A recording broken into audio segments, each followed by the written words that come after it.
So here I have 125 ready to deposit to my USDC.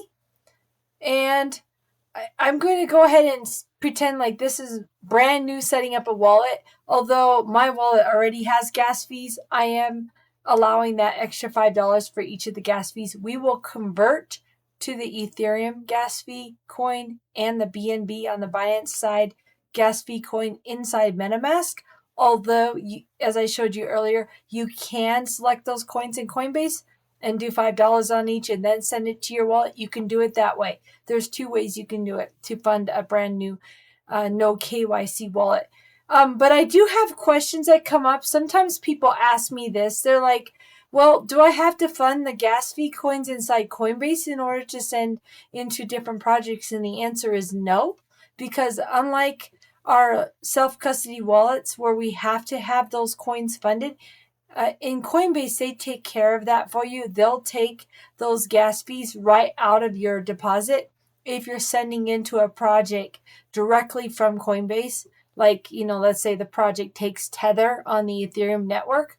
If it takes Tether on the Ethereum network, you could just buy the Tether in Coinbase and send it straight into that project.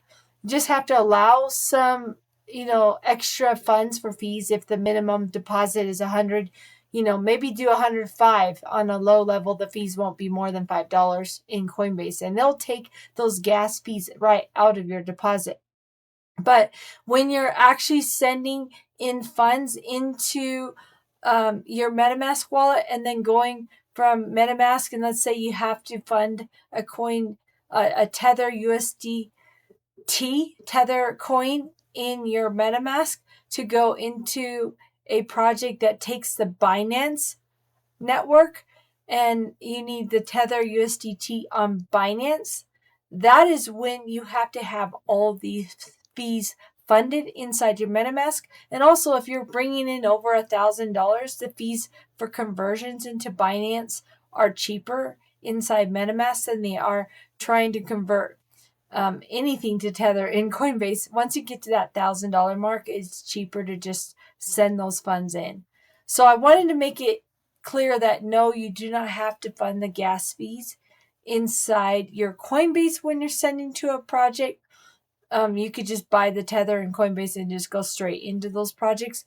But if it's requiring Tether on Binance, you'll have to send through your MetaMask because Coinbase does not handle the Binance Tether coin. So I wanted to just add some clarity on that. So right now we're going to pretend that we're setting up a brand new MetaMask wallet. We're going to go ahead and buy the 125 on USDC, and we'll click preview. And then when we go to do that, you could just click right here, deposit now, and it's automatically going to pull it out. Now I want to back out because I want to show you another way you can do this. When you do it through a checking account, it's going to hold that 5 business days. It's going to hold it, basically a week because it's 5 business days. And then, of course, you have the weekend. So that will tie up your funds about a week. If there's another way to do it so you can get a small amount like that in quicker, and that would be your debit card. Now, in my case, I can only deposit 100 USDT through my debit card because that's what Coinbase has set as a limit on my debit card based on the amount of balances I keep in my checking account. And that's what they decided to limit me at. That may not be the case for you. You might be able to have 200 or 250 on your debit card transferred in and Coinbase doesn't lock it up. But because I have a limit of 100, I cannot do 125 and have it available to send out to my MetaMask the same day. I would be left with only being able to transfer through my checking account, and I'm certainly not going to pay the wire transfer fees for amount of this low amount. So I wanted to point this out to you. I can go ahead and put this through right now, but I'll have to wait a week for everything to clear. And you can see right up here, the little bell icon. Once I send this through on my bank, I can click this bell icon and it will tell me when those funds will be available to send off of Coinbase.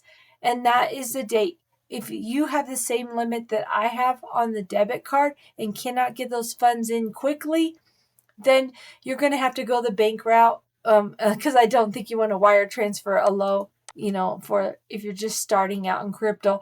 You only want to wire transfer if it's like 1,000 or more, really, for the fees. So in my case, just funding it from my checking account, I'll just have to wait the week, and then we can get back and actually finish our transfer to the MetaMask wallet.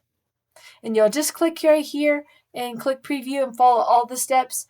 And that's the process of getting 125 in. But that's how you want to start when you're just brand new setting up and learning how to invest in crypto. So in a week, let's check this out, and we'll send it to the MetaMask and we'll convert our gas fees in there.